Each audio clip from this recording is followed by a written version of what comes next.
Olha, o estado do Piauí é um dos estados do Brasil que registra o maior número de desocupação, de falta de oportunidade de trabalho, falta de emprego e também de falta de uma atividade econômica. Esses números foram constatados pelo Instituto Brasileiro de Geografia e Estatística. São números preocupantes. Nós vamos falar sobre eles agora. Nós estamos recebendo aqui no estúdio Maria Lúcia França, que é gerente de pesquisa do IBGE e que conversa conosco a respeito deste assunto. Gerente de pesquisas, boa tarde, seja bem-vinda aqui ao Jornal do Piauí. O que mostram exatamente esses números? O Piauí é o local onde tem menos oportunidades para as pessoas, é isso? Boa tarde.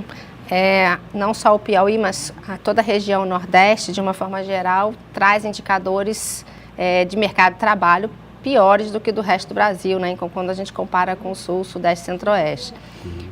Então, dentro do Nordeste, o Piauí é um daqueles que apresenta uma das maiores taxas de desocupação.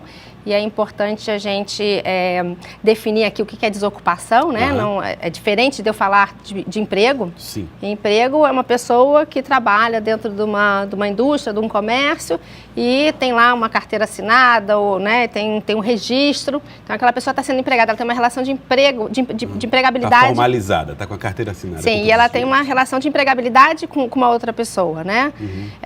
O IBGE, ele investiga também não só o emprego, ele investiga ocupação, ou seja, também as pessoas que trabalham por conta própria, né? Que uma pessoa que tem um estúdio de tatuagem, mas não tem nenhum empregado, não tem ninguém que trabalhe para ele, mas ele recebe as pessoas, ele vai lá e faz a tatuagem, independente dele ter CNPJ, independente dele ter toda a formalidade em relação ao trabalho, mas ele não tem o registro lá no CAGED, né, lá no Ministério do Trabalho. É considerado para o IBGE pessoas ocupadas quem é vendedor ambulante, quem tem cabeleireira, quem faz serviços, quem presta algum tipo de serviço. A empregada doméstica, a diarista, a pessoa que está em casa e faz quentinhas para vender, né?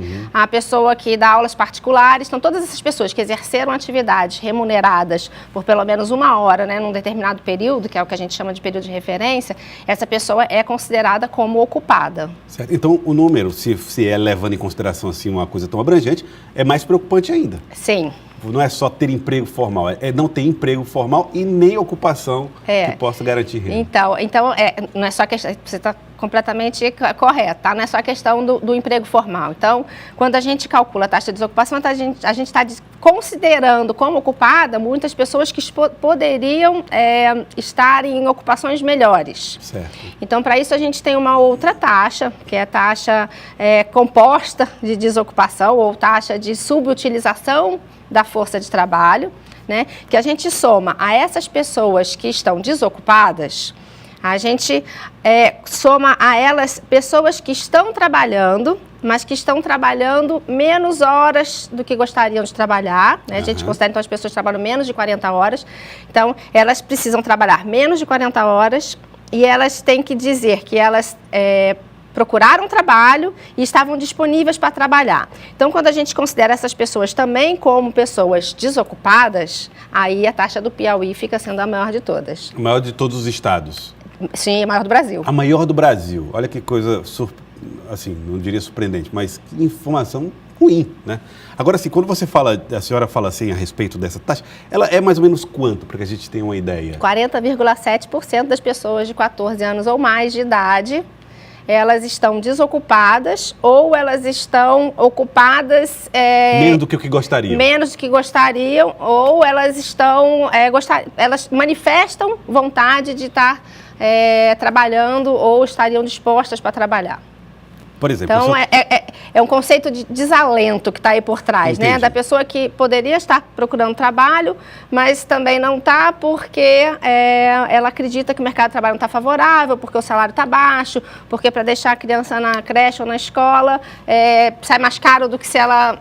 né, do que ela sair para trabalhar. Tá, então a senhora considera também, dentro desses 47%, quase metade, portanto, das pessoas, aqueles que têm, por exemplo, meio turno disponível, querem trabalhar nesse meio turno e não conseguem. Sim, é importante que ele queira trabalhar mais, ele deseje. Sim, só o fato dele trabalhar menos horas não coloca ele na subocupação. É preciso ele querer ocupar. É preciso ele querer estar disponível para trabalhar mais horas. E por que esse cenário é tão crítico?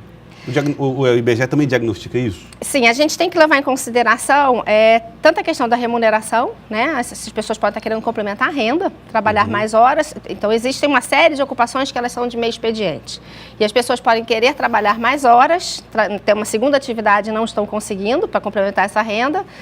E a própria qualidade do trabalho, né? E agora a gente vê aí com a reforma da trabalhista, que a gente tem aí o trabalho itinerante, né? Que as pessoas podem, intermitente, que as pessoas podem trabalhar um dia e não no outro. Essa situação ela ainda pode ser que ela aumente um pouco, que as pessoas acabem trabalhando menos horas do que elas já trabalhavam antes. Qual é o setor que mais gera ocupação entre os piauienses?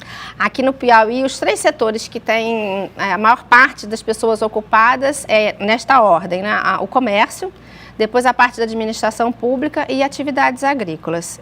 E a maior parte das pessoas que trabalham aqui, cerca de 30% da população ocupada, se eu não me engano, trabalham como contas próprias, eles trabalham para elas mesmas, depois que vem empregado com carteira no setor privado. Vendendo, fazendo serviços... Fazendo quentinha, dando aula particular, trabalhando pela mesma. Muito bem. Eu queria agradecer a doutora Maria Lúcia França, gerente de pesquisa do IBGE. Muito obrigado pelas informações que nos deu aqui, que isso sirva para nós refletirmos, pensarmos saídas para o estado do Piauí, que tem potencialidades. E é preciso que a gestão pública possa resolver isso, claro, junto com a iniciativa privada também. Doutora, muito obrigado pela participação. Muito obrigado, hein?